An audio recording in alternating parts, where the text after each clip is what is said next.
Si pjesë e bulevardit Ismail Qemali, i përfshirë në projektin e rehabilitimit të aksit kryesor të Vlorës, u rehabilituan aty 10 fasada të pallateve, të cilat gjendeshin përgjatë bulevardit të Vlorës.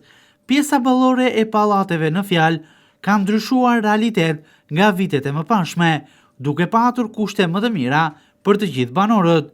Jo vetëm kushte, por edhe një pamje vizuale më të ishme për qytetin dhe bulevardin. Fasadat e pallateve 5 katëshe u veshën gjithashtu me sistem kapot, si izolim për kushtet klimaterike, u suvatuan, lyen me bojë, dritaret u sistemuan, si dhe u vendosën të reja, duke u unifikuar me ndryshimin që pësoi edhe bulevardi i Vlorës.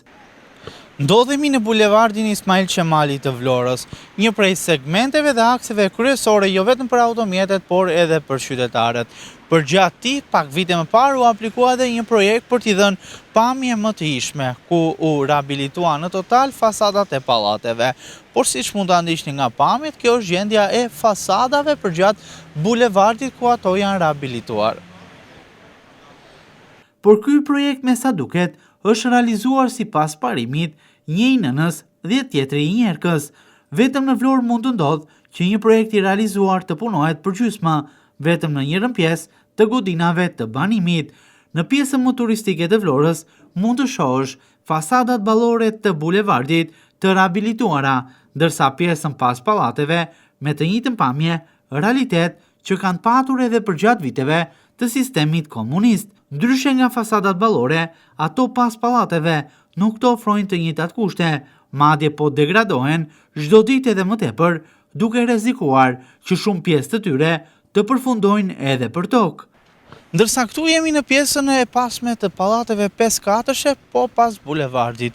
Në të njëjtën godinë banimi, mund ta ndiqni nga pamjet që fasadat pas vazhdojnë të mbeten në gjendje të degraduar dhe në mungesë të infrastrukturës për të gjithë banorët.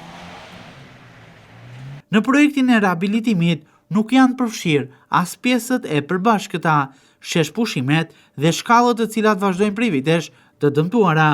Ironi e fatit në Vlorë, ku disa banori kanë shtëpi të rehabilituara, veshur ambientet e jashtme me sistem kapot, të lyera dhe të rregullta, ndërsa pjesa tjetër e banorëve vazhdojnë të jetojnë mes amortizimit dhe lagështisë. Gjithashtu realiteti që janë lënë këto pallate dikon sigurisht negativisht edhe në pamjen që të ofron zona në tërësi, por gjithashtu është një imazh i qartë i mënyrës se si realizohen projektet në Vlorën tonë turistike.